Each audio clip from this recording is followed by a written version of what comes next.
खुशामदीद और आप देख रहे हैं मेरा यूट्यूब चैनल। दोस्तों, हाल ही में आप लोगों ने देखा होगा कि कैसे पाकिस्तान के अंदर या दुनिया भर के अंदर ऑनलाइन स्कैम्स का कितना ज़्यादा अमल दखल बढ़ चुका है। जैसे जैसे टेक्नोलॉजी तरक्की कर रही है, ऐसे ही ऑनलाइन स्कैम्स का भी चक्कर बढ़ रहा है और आवाम जो है वो इस ऑनलाइन स्कैम्स का शिकार हो रही हैं। अगर हम पाकिस्तान की बात करें तो हाल ही में पाकिस्तान के अंदर बहुत सारी ऑनलाइन ऐप्स आ चुकी हैं जो कि बहुत आसानी से आपको कर्ज़ देती हैं, लेकिन आवाम जो है इनसे कर्ज़ ले लेते हैं और बाद में वो इनके कर्ज़ से जान नहीं छुटा पाते और बहुत सारे लोगों तो खुदकुशी की नौबत भी आ चुकी है। आखिर ये ऑनलाइन ऐप्स काम कैसे करती हैं, इनका कर्ज़ देने का तरीक़ाकार क्या है, ये लोगों को टारगेट कैसे करती हैं, इन सारी चीज़ों का खुलासा करेंगे आज की इस मुख्तसर सी और अहम वीडियो में।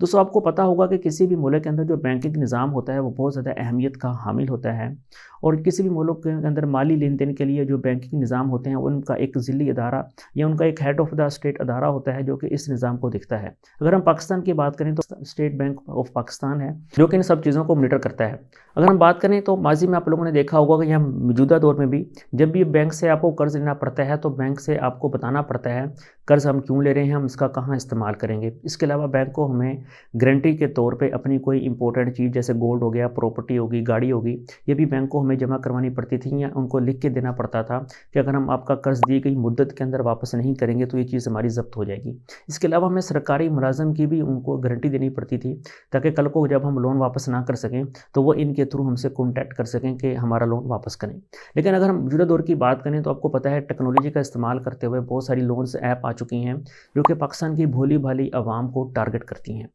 अब ये टारगेट करने का तरीकाकार कुछ यूँ है कि आपको पता होगा कि हम आजकल सोशल मीडिया का इस्तेमाल बहुत ज़्यादा बढ़ चुका है। अगर हम बात करें पाकिस्तान में तो फ़ेसबुक, इंस्टाग्राम के अलावा स्नैप और टिकटॉक का भी इस्तेमाल बहुत ज़्यादा बढ़ चुका है और इन्हीं सोशल मीडिया ऐप्स का इस्तेमाल करते हुए ये लोग आवाम को टारगेट करती हैं। अगर आपको याद होगा कि कोरोना के बाद पाकिस्तान में 2022 के अंदर शदीद सैलाब आया है और इस सैलाब की वजह से लोगों की माली मुश्किलात में भी इजाफ़ा हुआ है। अब इस माली मुश्किलात का इजाफ़ा हो जाने की वजह से लोगों की ज़रूरियात को देखते हुए ही ये जितनी भी लोन्स वाली ऐप हैं उन्होंने इस मार्केट के अंदर कूद दिया और लोगों को उनकी ज़रूरियात के मुताबिक नीड पूरी करने के लिए आसान कर्ज़ देने का फ़ैसला किया। अब कर्ज़ लेना इतना ज़्यादा आसान पहले नहीं था जितना अब मौजूदा दौर में नज़र आता है, जैसे कि मैंने आपको पहले बताया। इसी सोशल मीडिया का इस्तेमाल करते हुए ये उन्हीं लोगों को ऐड दिखाते हैं और उस ऐड के ज़रिए वो बताते हैं कि कैसे आप आसानी से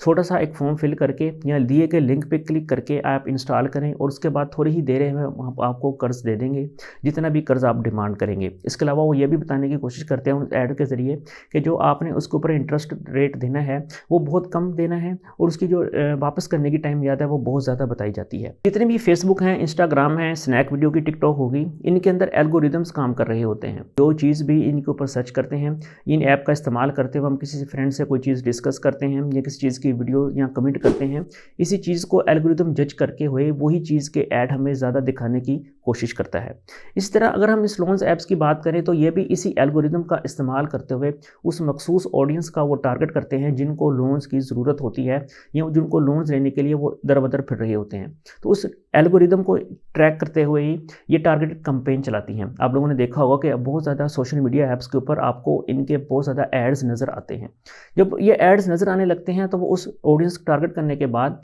अगला स्टेप उनका ये होता है किस तरह इस लिंक पे क्लिक कराया जाए। तो जैसे ही वो शख्स जिसको लोन चाहिए होता है वो इसके लिंक के ऊपर क्लिक करके वो ऐप इंस्टॉल कर लेता है। जैसे ही वो ऐप इंस्टॉल करता है तो वो इनको ऐप्स को ना सिर्फ इंस्टॉल करने के बाद वो यहाँ से लोन हासिल करता है बल्कि इस ऐप को इंस्टॉल करने के फ़ौरन बाद ही अपनी गैलरी या अपने फ़ोन तक रसाई दे देता है और सारा डाटा जो कि उसके फ़ोन के अंदर मौजूद होता है वो इन ऐप्स के पास पहुँच जाता है, जिसका वो आगे जाके गलत इस्तेमाल भी करती हैं। वो भी वीडियो के आखिर में आपको बताएंगे कि वो कैसे इस चीज़ का गलत इस्तेमाल करती हैं।